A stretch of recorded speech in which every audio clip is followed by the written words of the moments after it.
Lou makes his way from the elevator to the large glass doors with short, brisk steps and gives the doorman, Steve, a quick nod as he leaves his office building. There are only 28 minutes left in his lunch break, and Lou wants to spend every one of them away from work. He draws in a long breath of warm city air and notices that it is unusually warm.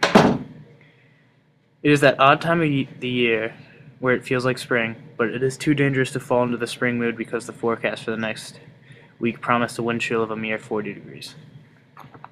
He takes a moment to decide if it is worth walking an extra block in the nice weather to get lunch at the new deli that just opened, but a quick glance at his watch convinces him otherwise. 26 minutes. His destination today is Yolo Towers, the tallest, most famous building in the city, where he has had lunch every workday for as long as he could remember. It is conveniently located across the street from his job and is home to the most delicious Philly cheesesteak that Lou has ever had. Making his way to the towers, he notices a young, attractive woman struggling to get a wheelchair through the heavy, elegant door. If he was not in such a rush, he would have taken the time to hold the door for the beaut, but being on a tight schedule, Lou goes through the revolving door in order to avoid the struggle. There's a large group of slow-moving Asian tourists clogging the lobby, each wearing a neon sun visor and a big lens camera draped around their skinny necks. Lou, however, takes no note of the luxurious gold leaf ceiling or the 30-foot marble replica of the towers in the middle of the room that the tourists are drooling over. He has seen all of it before, and none of it interested him in the slightest. He avoids the noisy tourists with a quick sidestep and makes his way across the grand lobby to the south elevator room. After a minute of waiting for the elevator to arrive, Lou notices the nurse pushing the wheelchair across the lobby over to the same elevator. She is finding it difficult to navigate through the foreigners, but does not seem to mind waiting. He gets a closer look at the patient and sees a young, bald boy with a funny-looking tube that wraps around his ears and sticks up both nostrils. He appears incapable of moving his head, but his eyes are a blur as they dash from the ceiling to the painted walls, to the marble statue and back to the ceiling. He fits right in with the tourists. The elevator still has not come. 23 minutes. The nurse comes closer, and Lou notices white headphones snaking down her platinum blonde hair to a hot pink iPod clipped to her breast pocket. The boy catches him staring, and Lou smiles awkwardly when they make eye contact. Do you live here? Not in this building. No. Oh, well, it's my first time in the city. The boy responds slowly, yet full of energy.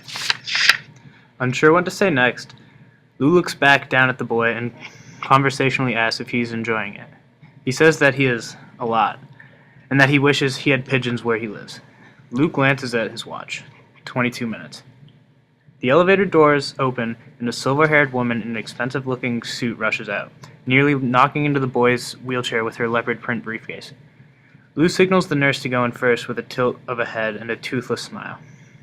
Once settled inside, the boy asks his nurse if he can push the button. He has to ask the second time because she could not hear him over her music, but soon realizes that sitting in the wheelchair makes him too short to reach.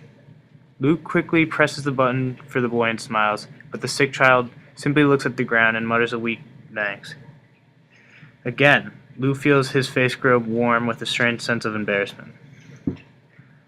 Lou watches the numbers in the elevator go up, but is startled when they do not stop at his floor. Damn! In all excitement, he forgot to press his button.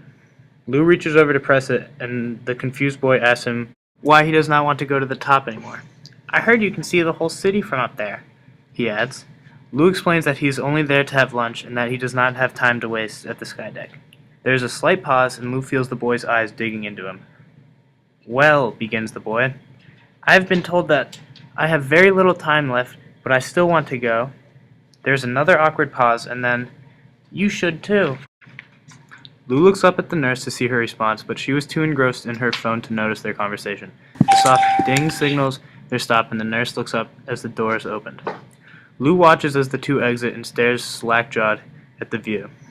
Even from the elevator, he can see the beautiful skyline of the city.